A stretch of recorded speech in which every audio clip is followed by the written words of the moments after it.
Prime Minister and Council of Ministers, Chapter 3, Civics. So children, in this chapter, we shall deal with appointment of Prime Minister and Council of Members, formation of Council of Ministers, their tenure, position and powers of the Prime Minister, collective and individual responsibility of the members of the Cabinet, and distinction between Council of Ministers and Cabinet. As we begin with, let us first understand the hierarchy of this executive. Now, in India, we adopt a parliamentary democracy. Here, the parliament plays important role than the president. Okay, this means parliament plays quite important role even than the president, because here the citizens elect their legislature and then legislatures select their executive heads. Executive heads means the Prime Minister and his Council of Ministers. Now his Council of Ministers can also be known as or called as its team. So his or her team. In the hierarchy in the picture, you can see the President is heading the executive, next comes Vice President, next to him is Prime Minister, then his Council of Minister. Council of Minister is again categorized with Cabinet Ministers, Ministers of State, Deputy Ministers, and Parliamentary Secretaries. These Parliamentary Secretaries are nothing but bureaucrats. We shall look into each of them ahead in the chapter. So in our country, there is no separate election for the Prime Minister.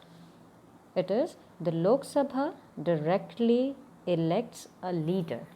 Now, after the elections, there is a party which is called to be winning party.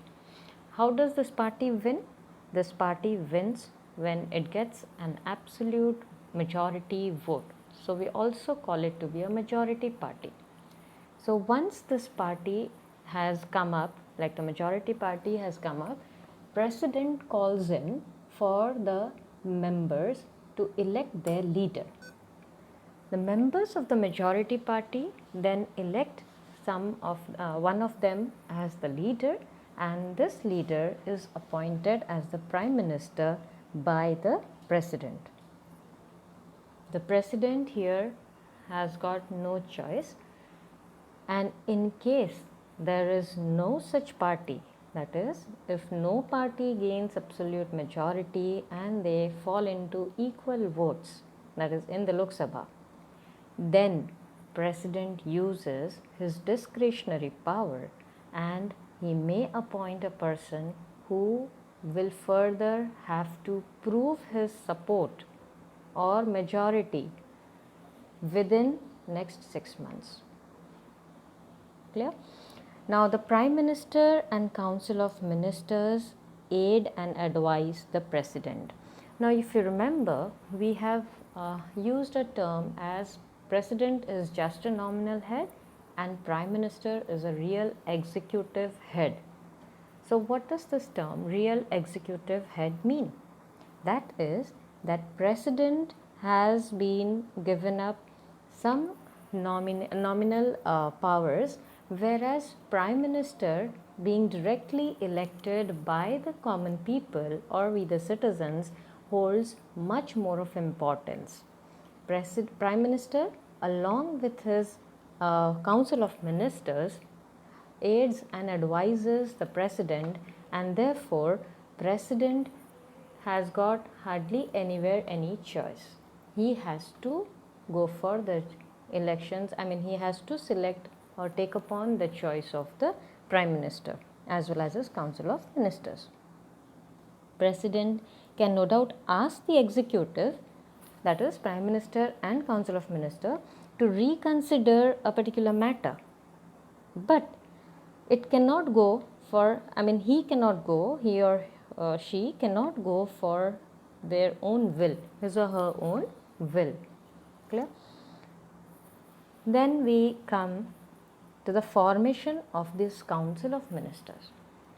So in the hierarchy, you saw three different categories. There were four categories. We shall learn about three categories: the cabinet ministers, ministers of state, and the third category was deputy ministers. Now, Article 75 clearly states that the President can appoint the Council of Ministers, but on the advice of Prime Minister. So, let me just tell you, we can set an example, say, of your school or your house, or say your school's football team or cricket team. So, there is a captain chosen, and then the captain is here as the Prime Minister, and the captain is allowed to choose his team. So this is what Prime Minister does here. Prime Minister is allowed to choose his team of ministers.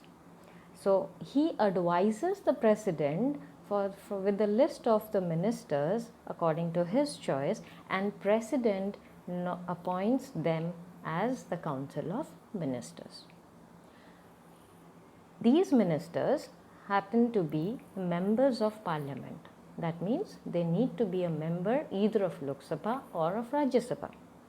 In any case, if any minister is not a member of Parliament, that is from either of the houses, then that particular minister has to prove himself that against either he is elected or nominated to the Parliament within the next 6 months from the date of his appointment.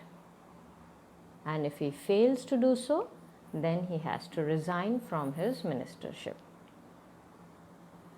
Now there was an amendment which was 44th Amendment Act in 1979. Now let me tell you, before 1979 there was Council of Ministers. But in the year 1979, this 44th Amendment Act brought in the wider scope of Council of Ministers. That is, this came upon as a cabinet. Now, cabinet's elaborated meaning sort of thing goes as that the President shall not issue a proclamation. This amendment, this change was what regarding this? The change was that the President shall not issue a proclamation, that is an announcement of national emergency, unless the decision of the Union Cabinet has been communicated to him, that too in writing. So in writing, he needs to have in writing by the Union Cabinet about the announcement of national emergency's decision, then only he can issue this announcement. So henceforth there was, now here the term comes as Union Cabinet. The Union Cabinet here is all about Prime Minister and his team of core, or we can say the most important ministers. Okay, so after this amendment, 44th Amendment, this distinction between Council of Ministers and Cabinet became quite evident. Cabinet ministers are actually the most important, or we can say them to be the senior most ministers who help the Prime Minister. So cabinet ministers are basically the ones whom we can say to be trustworthy to the Prime Minister. Alright. Now let us understand these categories of Council of Ministers. The first category falls in to be the cabinet minister, as I have already said. Now this word cabinet is believed to be originated somewhere from England, basically from the kitchen cabinet that is used in the kitchen. So anyways, this cabinet here means to be quite most important members, trustworthy members, or in other words we can also put it as quite close to the Prime Minister. Now close in the sense they are quite, since they are quite senior most, they are elderly people, they are quite experienced, we can say. So therefore we say them to be close, because all important portfolios, that is the ranks, the positions, the ministries, all important portfolios or ministries are given away to these cabinet ministers. In other words, we can say cabinet ministers hold the important portfolios in Prime Minister's governance. Some of these important portfolios fall as Home Minister, Defence Ministry, Finance Ministry, Railway Ministry, and some many more. So senior most party leaders and those are senior most party leaders basically fall into this category of cabinet ministers. So since they are senior most and they are much more capable of handling, as I said, they are quite experienced, so these positions or ministries which happen to be important are given away to them. One more thing here is, these ministers, these cabinet ministers, have the right to attend the meeting of the cabinet. That means the other two categories, ministers of state or deputy ministers, they are not entitled to be a part of the meetings of the cabinet. This cabinet meeting is solely for the cabinet ministers. So this is what we understand about cabinet ministers. Next category of ministers happens to be ministers of state. Now these ministers may not be given a complete ministry. Okay, like as I said, maybe any particular ministry, defense ministry, finance, no, these are the important ones, but apart from these, whatever other ministries fall in, so maybe they might not be given the entire or complete ministry, but they may be given as an assistant. That means they may be given, like, okay fine, you please assist, say, the defense ministry. Now since cabinet ministers hold quite much important portfolios, it's but natural single-handedly such a wide department cannot be carried over. So ministers of state are just like they might be asked to assist these cabinet ministers.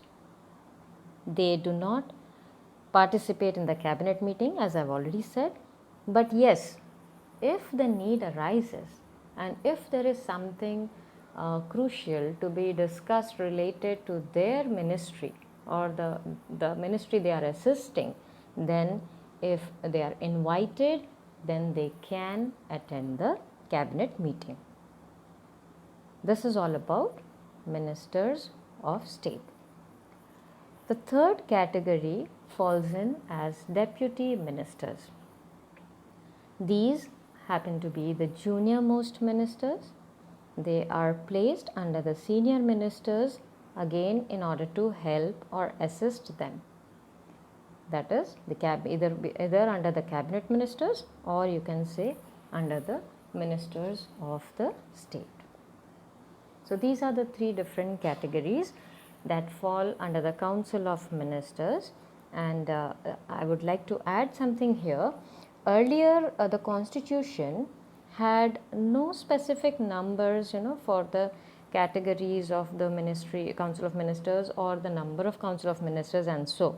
But one thing important again here comes as 91st Amendment Act of the year 2003 brought in a ceiling on the size of the Council of Ministers strength. That is, this change was brought in with an objective to keep this strength till 15% of the Lok Sabha members and the state legislatures.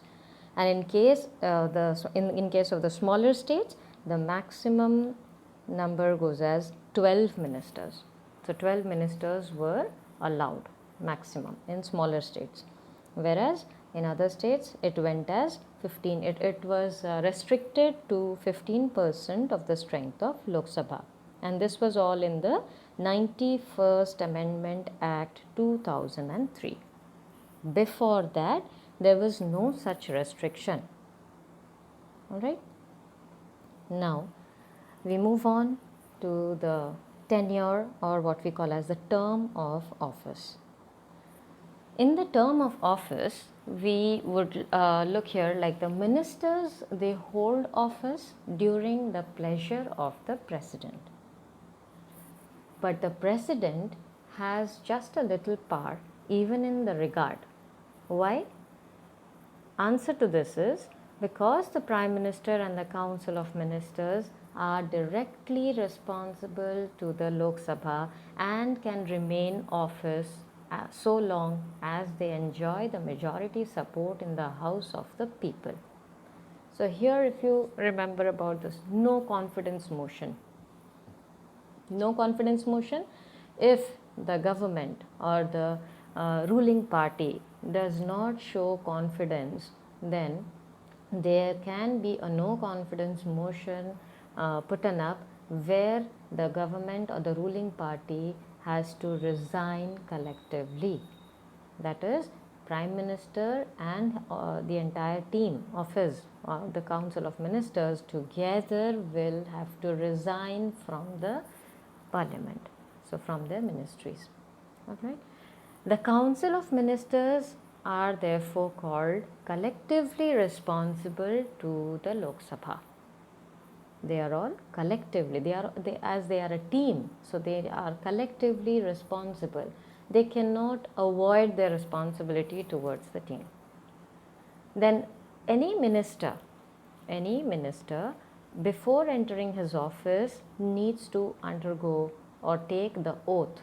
This oath is oath of office and oath of secrecy. Now what are these two oaths?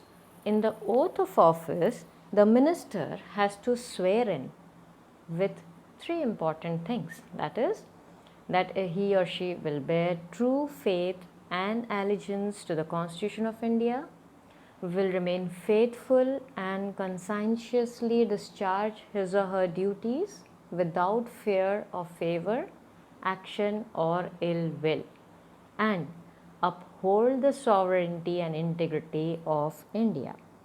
Sovereignty and integrity, we can say self-rule and unity in among the citizens of India. This is called oath of office, which a minister has to swear in before he joins or enters the office. Oath of secrecy.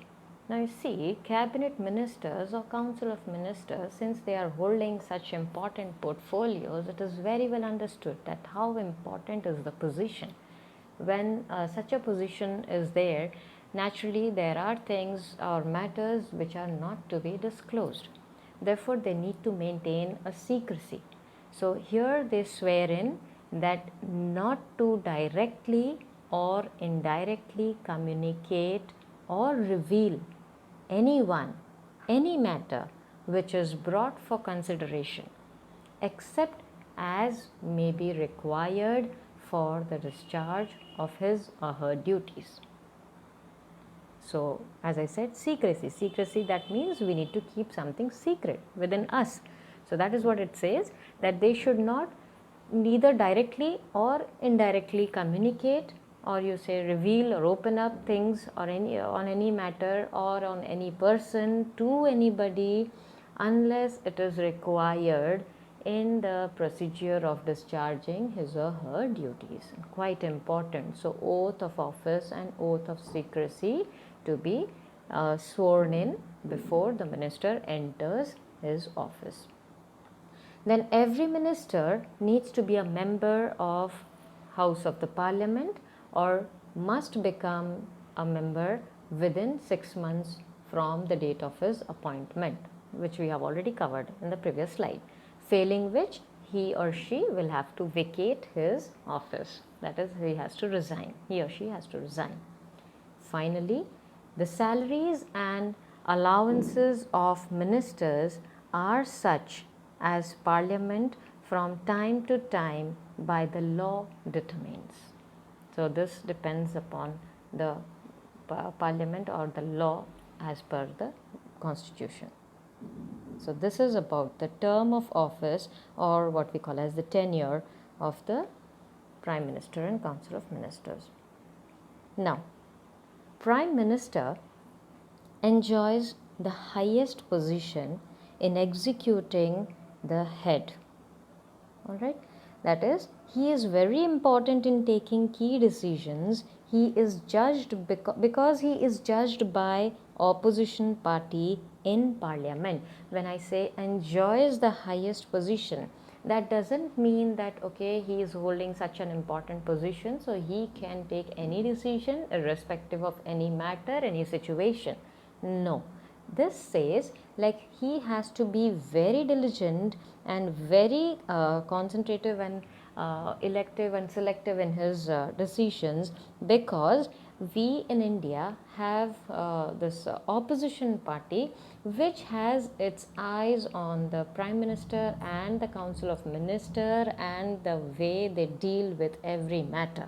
That is, if you remember, we have learnt about one particular thing in a chapter where that's all about the question hour. This question hour is nothing but 1 hour of time is given where the opposition party continues with questioning the ruling party. So that is what we say, that the ruling party is judged by the opposition party, and there they need to be ready with their answers on being asked for. No doubt they are at times given some time, yet they need to be able to defend themselves. So on basis of that position and power of Prime Minister, no doubt we have covered a lot of position and powers here, yet we just briefly go through it. All the ministers are appointed by the President on the advice of the Prime Minister. So this already, it's at this point itself shows what is the position of Prime Minister. That is, he's got that much of liberty or authority to choose his own team, to choose the entire team of ministers as Council of Ministers. Secondly, the Prime Minister influences cabinet decisions. So cabinet's decisions are all influenced by Prime Minister, and the cabinet meeting and detailing and everything happens all with the proper guidance and interaction with the Prime Minister and the Council and the cabinet ministers. As chairman of the Council of Ministers, who, Prime Minister, being the chairman of the Council of Ministers, exercises a casting vote. So this comes when both the sides have the equal votes. So when no single party gains majority, that is what we say. He acts as a link between the President and the Cabinet. He coordinates the policies of the various departments and ministries. He is the leader of the Lok Sabha and the chief spokesman of the government. He is the chairman of the Planning Commission and the Atomic Energy Commission. So this is all as we can brief related to the position and powers of the Prime Minister. Now we come to something called very important again, that is, these are the two terms, collective responsibility and individual responsibility. So collective, as we say, together. You can just figure it out like this goes as Council of Ministers who together are responsible to the Parliament, to the Lok Sabha. Individual responsibility, that is, these Council of Ministers or each of the minister has got responsibility towards his or her own department. Alright, so we'll go it in detail. Collective responsibility, that is, the decisions taken in the meetings of the cabinet are equally applicable to all the ministers, even though they differ among themselves on a particular policy. Now let me just cite an example. Now for example, there are 82 ministers. Okay. Now all these 82 ministers, even if they hold different portfolios, yet for one particular minister, if in case there is any decision taken, they need to be collectively giving away their say. That is, they need to be kept binded. They need to remain binded among themselves. All ministers jointly share the responsibility for the government's policies and performance. Since suppose the government's performance is questioned, and performance doesn't come up to that mark, that expectation, then ministers cannot, like out of 82, say 35 or 38 of them, they cannot say like fine, this is not just because of us, this is this is his decision, this is not me. So this he and me thing doesn't come here. This is all about we, WEV. So all ministers jointly share the responsibility for the government's policies and performance.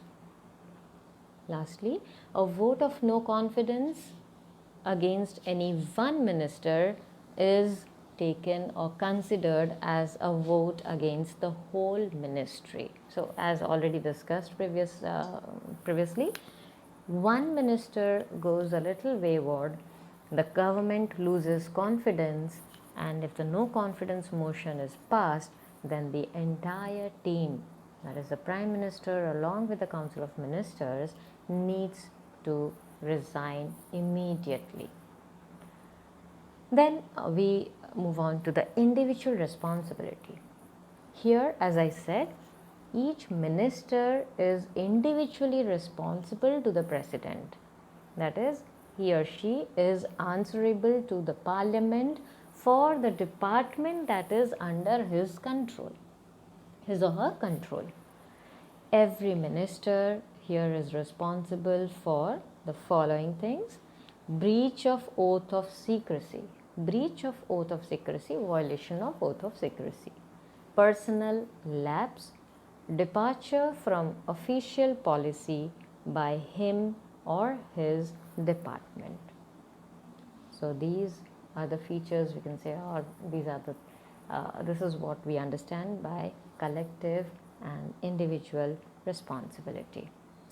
Then we have this distinction between Council of Ministers and the Cabinet. Now, Council of Ministers and the Cabinet, they are like Council of Ministers consist of categories of ministers, that is these three categories: Cabinet, Ministers of State and Deputy. Whereas Cabinet is again a smaller group which consists of senior ministers who hold important portfolios. Council of Ministers have this: Prime Minister may or may not consult other ministers below the rank of Cabinet ministers, whereas under Cabinet they happen to be the trusted colleagues of Prime Minister. So Prime Minister always consults them. Decisions of the Cabinet are binding on all the ministers. In the day-to-day working of the government, Council of Ministers as a whole, they hardly meet each other, whereas the Cabinet is a small cohesive group of senior ministers who determine the policy and program of the government, so they meet as frequent as possible. Lastly, according to the Constitution, President acts on the advice of the Council of Ministers. In reality, it is not the Council of Ministers but the Cabinet which advises the President. This is all about what I said about the amendment, 44th Amendment Act. And under Cabinet, in day-to-day governance of the country, Cabinet advises the President through the Prime Minister. This is all about the executive head and his team, that is Prime Minister and Council of Ministers. Thank you, children.